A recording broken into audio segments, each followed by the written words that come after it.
You're here because you want to change out your alternator on your C5 Corvette. Well, I'm going to show you how to do that, as well as how to change out the voltage regulator if you need to.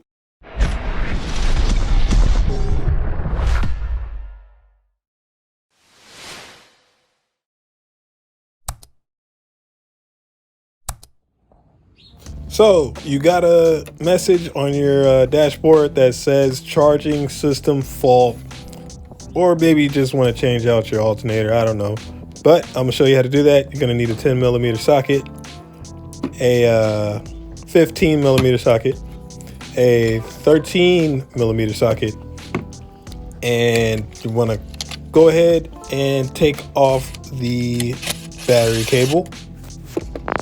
Look at that two-step. It's nice, huh? The 10mm was for the battery, of course. You want to get your 15, find the belt tensioner on the front of the motor right here, and you want to turn that towards the driver's side to loosen tension and remove the belt from the alternator. Next up, took the plug out of the alternator.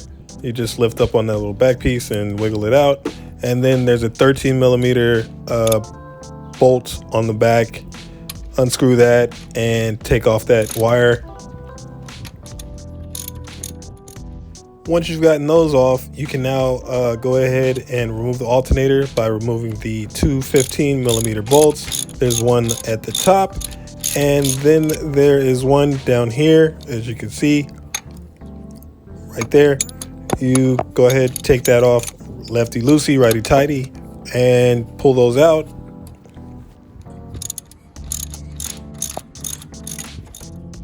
Once you get those bolts off, go ahead and put them to the side. You're going to try to take the alternator off. It might be hard. You can use something to pry it out, like a crowbar or a screwdriver. Just be careful, make sure you don't damage anything. Of course, get your new alternator or your rebuilt one. And the best thing that works for me is I get the top bolt situated so that it can swivel and line up perfectly on the bottom. As you can see, you'll see when the bolt is coming through on the top. So you want to make sure that gets threaded in, then push in the bottom, thread that in. Of course, put the wire back on the back, put that 13mm bolt back on, tighten that up, and then plug the plug back into the top. Now time to put the belt back on. You want to make sure that the serpentine belt is ran right, that it's under every pulley and where it needs to be, lined up right. Just make sure it's under the water pump, everything's straight, and this is what it'll look like. Make sure that that is all the way to the front on the crank pulley. Go ahead, plug back in the battery, go into the car, start it up.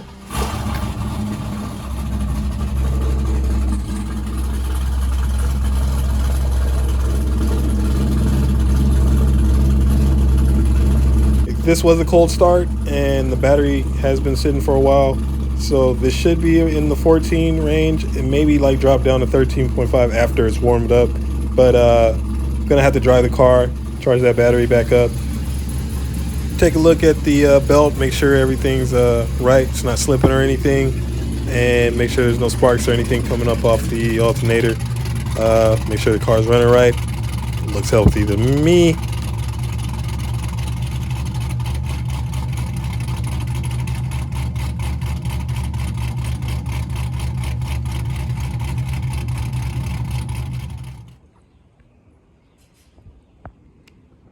All right, so this is the stock alternator that came on the car. This part number went out while I was driving. So yeah, this is a manual car, so there is no decoupler or whatever you want to call it on the front. This is the AutoZone duralast gold one. As you can see, this is different than the stock. This is a voltage regulator right here. So this is different than a stock voltage regulator. But yeah, pretty much same thing. So the problem I'm having is This one seems to not kick out as much power as this one, of course, because it's duralast. This is OEM, GM. The earlier models came with a 105, I think, and this is a 145. They both are. But main thing I noticed is this is different. It's even cracked. So I opened this one up recently. This one's been on there 2 years, lifetime warranty. But I opened this one up, took this one off right here to see if I could just replace this. And of course, I think we see the issue. So voltage regulator has 2 brushes on it that contact this, I think it's called a slip ring.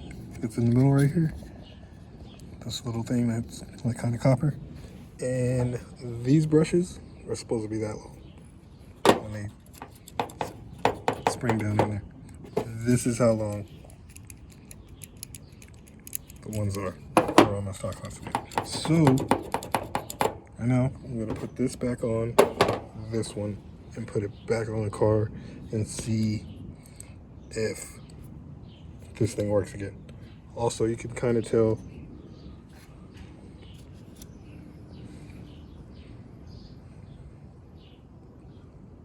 one's obviously spinning longer than the other.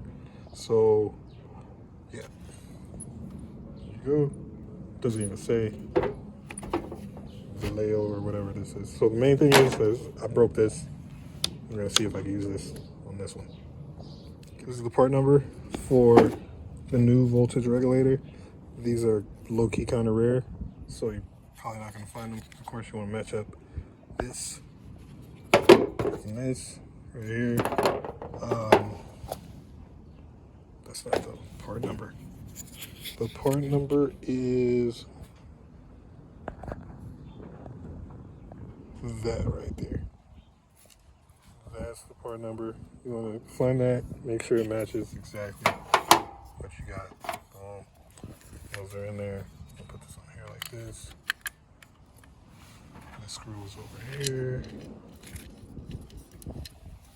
And these 2 are right here.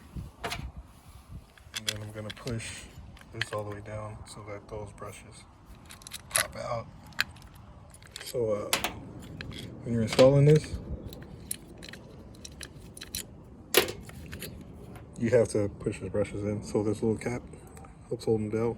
So as soon as it's all bolted in, boom, push this down and then all the way, and they should pop out. So that's back on there. It's in. I have to use the one off of this one, so I'm probably just gonna keep this one as a backup now. Yep. So once again, thank you guys for watching. Comment, like, subscribe, share the video. See you guys on the next one.